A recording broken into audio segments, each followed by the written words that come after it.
on who will be our victor for game number 2. It's going to be a really good matchup. And I do hope that we get to a game number 3.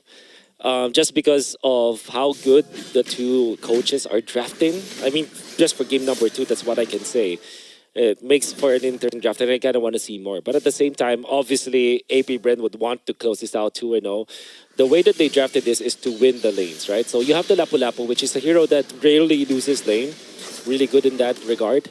Going up against the Benedetta, I think that if you go damage build on Banana, you're going to have a better time against the Lapu-Lapu because of the trading potential that you have. Just have to be careful not to get hit with by skill 1 and skill 2 of this Flapteasy Lapu-Lapu. Yeah, and Brusco taking some heavy hits nice and early. Going to force him to recall back to the base. Rrq Hoshi starting to try and be a little bit more aggressive. May look a little bit more promising to game number 1 on the bot side. Banana very comfortable over here on this Benedetta, forcing Kyle Teasy to the bot side to stop him from taking down Flapteasy on the 1v1 engagement. Yeah. Gotta be Banana, just, you know. There's always that thing where you say that Banana is a one-trick kind of player, but man, every time you watch his Benedetta and the way that he plays it, you're always amazed. You can see even Flapteasy on the Yuzhong, the Lapu-Lapu, I mean, is struggling against Banana's Benedetta. Yeah, speaking of struggling, big terrifying the way. Brusco will be able to find one, takes on Ogwin. A little different of a start than we've seen in game number 1. This time, we're able to see Rrq Hoshi take the first kill as we do kind of pan over for a quick second. They are leading. That was first blood and now up by about 500 gold. Yeah. Good movements. Taking advantage of the Fredrin Minotaur wall that they can have, moving wall that they have with the Vexana from behind. It's like a war strategy from Rrq Hoshi where they're slowly sieging AP Bren with these big boys in front line, and AP Bren couldn't do anything about it. Even in this thorough take, you can see that it's difficult for them, and Octa is just outputting so much damage from behind. He's free to do it. Yeah, a lot of damage. Irad will be able to claim that turtle. Rrq Hoshi, this is what we're talking about. This is the Rrq Hoshi we've seen in Group Stage A and in the quarterfinals. Now, leading the way in the early game, AP Bren on the backside of things this time around. Now, I would say Banana definitely opening up a lot of opportunity. Running on the Benedetta, a comfort pick, a staple pick inside of his hands. It definitely makes the difference in the early phase of the game, and it's something that Rrq Hoshi is leaning on. Now, for AP Bren, I mean, they're still looking pretty promising. We like the Brody pickup, right? It's really good up against the up-and-close and personal heroes. Even the Benedetta, if she decides to rush in, it could be a possible problem. But so far, Rrq Hoshi, with the slight lead, looks like they've been able to find their tempo since game 1. Oh, yeah.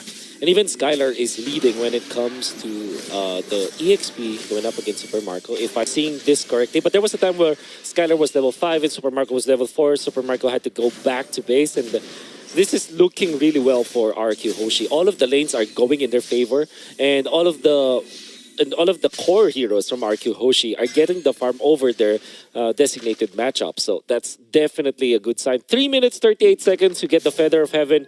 Great timing for Skylar.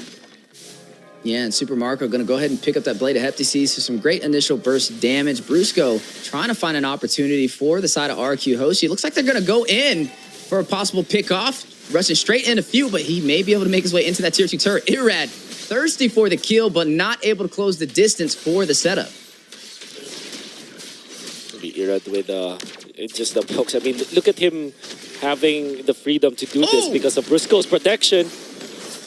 Yeah, big wild charge, guarding his barrier. Oh, wow. Dropping down from Ogwin, trapping Brusco and Octa from escaping. It's a good thing AP Bren did not decide to engage on that, because that was a good setup to kind of zone them away from escaping.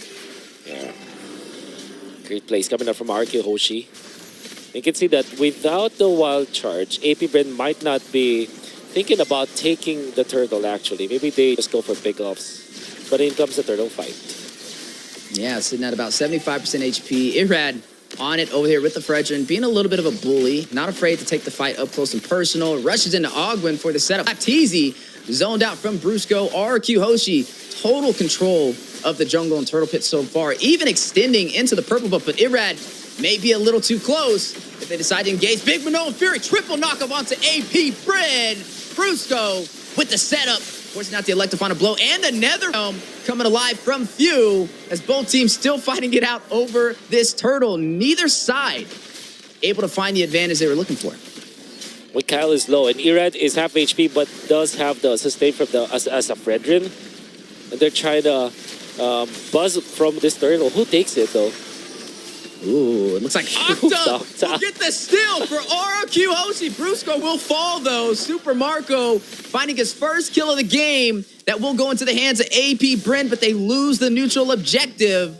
A 1,000 gold lead for Rrq Hoshi. Irad. Okay. Gonna rush in. Big wild charge for the knockup. Irad will be able to get out of there, though. Very low on the HP. Electrifying blow going down from Banana through the Guardian's barrier provided over there from Ogwin, who has had some really good setups with it. I think his placement have been pretty valid so far in the early phase. Yeah. I got a little bit scary for Irad, almost going down, but fortunately he has the help of Octa with this Vexana. The position is just way too good for this Vexana. Octa is just providing so much defense for his team while also outputting the damage, right? So you cannot really just dive as AP Bren. And if you're thinking about the composition of AP Bren, they're mainly like, I would say melee based. Thinking about it, like Roti has it, without the ultimate, Roti's range is not that good. And that's why they need to go up close and personal as Flap gets melted down. Few, just a fraction of a second too late with the Faramis ultimate. Yeah, nice and early pickoff from the side play of the Bush in the mid lane. And now maybe able to seize the opportunity to take this tier 2 turret. Skylar not wasting any time controlling this map for Rrq Hoshi. And so far, they're getting everything that they have came for. AP Bren is now the team that is reacting to Rrq Hoshi.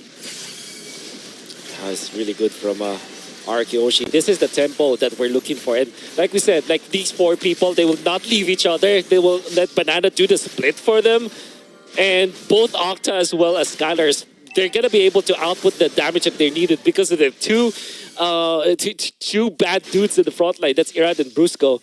And I don't know if you know this already, but Brusco in Tagalog can also mean something like a big dude in the front line, like a brawn kind of dude. Like when you're Brusco, you're like a jacked kind of dude in the front lines. Yeah, definitely showcasing it and living up to that name. Has a lot of things going on in the mid lane from both sides of the table. Bodies may drop here in a matter of seconds. You are seeing the Terrify go down. Octa able to find Flapteezy, unable to find his way back to his side of the jungle. One member down for the side of AP Bren. 3 seconds until the Lord spawns in. Oh man, they're nullifying the Lapu-Lapu by outputting so much damage. Look at Skylar. Good hit on the second skill, and now Flapteezy goes into the fray. Yeah, he's going to rush in. Hit with the Terrified, though. Irad trying to get away. The wall will drop again from Ogwin. We talked about his placements on these Guardian barriers. Definitely not disappointing today. Brusco, very low, torn apart. Memories. Super Marco will find him, and Noam Fury goes down right before he falls. For the setup on the AP Bren. Irad will find the Lord. That is a big play for the side of Rrq Hoshi to continue their tempo. Super Marco takes down Banana to respond.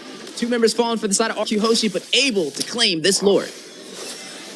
All due fairness, Rrq Hoshi's Lord Dance is great. They got the Lord after that. But AP Bren, they're juggling. Their isolation moves are looking very neat. And that's the thing for Rrq Hoshi. The only reason for them to lose some of their members is that if somebody gets isolated. It is exactly what happened with Brusco as well as Banana. Nevertheless, they still secured the Lord, which is much more important in this case. Like losing your roamer for the Lord is definitely a positive trade for you. And Rrq Hoshi can now take over the map once again.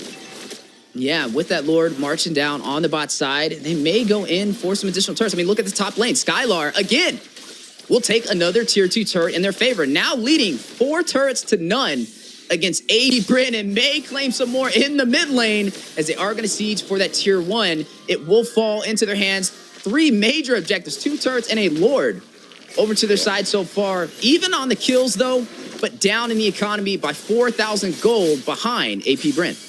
Yeah. Looking really good for the Nathan as well for now. I mean, we haven't been talking about Skylar, but he is actually left in the kitchen for quite a long time now. 7.5k. 1,000 gold ahead of the Brody and already up with 3 items. And by the way, Crystal and Stardom set with the Feather of Heaven, that's gonna hurt. If you see someone just stay in front of Nathan for 1 or 2 seconds, no matter who that is, that guy's gonna die. And the only saving grace here for AP Bren is that they have the Faramis ultimate. Even Kyle, look at him take so much damage. Ooh, big Minoan Fury as well for the knockup. The response back though. Brusco very low. Entropy going out. Trying to get a possible kill. Skylar looking for the opportunity. Electo final blow. Few will take down Banana before he's able to escape. That will be 2 members falling for the side. No, 1 member falling for the side of Rrq Hoshi. They still have the ground control and they still want to take the fight. Irad will find Super Marco, finds the marksman for AP Bren, and going in for this tier 2 turret. You're looking at Flap TZ, not trying to give it up without a fight. It will fall though. Octa able to claim it for Rrq Hoshi. Oh, did you see that juggle coming up from AP Bren? Flap TZ activated the Bravest Fighter, hit onto 2 of their members, and looked like it's as if he will commit to the fight. But instead, he went back, and that actually attracted Banana to go in and get isolated again. He was taken out. However, Rrq Hoshi, with the farm that they have and the fact that they're grouping up, at least for the rest of their other members, they still were able to take out Super Marco, which is big, and they took an objective to go with it. So this is Rrq Hoshi not only controlling the tempo, but now having great plans whenever they're trying to go for plays. It's not anymore a mindless play that they're doing or a very reactionary kind of play that they're doing. This is actually a planned assault coming out from Rrq Hoshi. And now passing that 11-minute mark, you're looking at Rrq Hoshi having full control of this game so far. Hasn't lost a single turret in this game. And now looking to take the next objective on the board. The contesto from AP Bren. A little bit of a knockup. Flap TZ very low. Entropy going down. Skylar able to get it, but a wild charge from Ogwood into the backside. We'll get the knockup, but no bodies will fall. Minoan Fury from Brusco. Triple set onto AP Bren. Still fighting it out. Octa will find another. Down goes Kyle TZ. Super Marco, though, in the fight. Skylar taking down Few. Super Marco and Ogwin by themselves. Few will get back in time. Get the most out of the passive from this Faramis. Now you're looking at Rrq Hoshi, trying to seize the opportunity to crack open the base from AP Bren. For more, Skylar just destroys them. Irad gets the last hit, but you can see them. Skylar, though. Yeah, very low. Can't get around that wall. Gets a kill, though. Irad will find Super Marco. 4 members falling. Looks like they're going in for the finish. Rrq Hoshi looking to turn this game around. Can they do it? The terrified, the knockup. Kyle TZ sustaining himself through all this damage, trying to buy some time. Few will find Skylar. Gets a double. Takes out Banana. Minions are in play, but he will fall a full wipeout on AP Bren. Rrq Hoshi trying to close it out. Ogwin just needs a few minutes.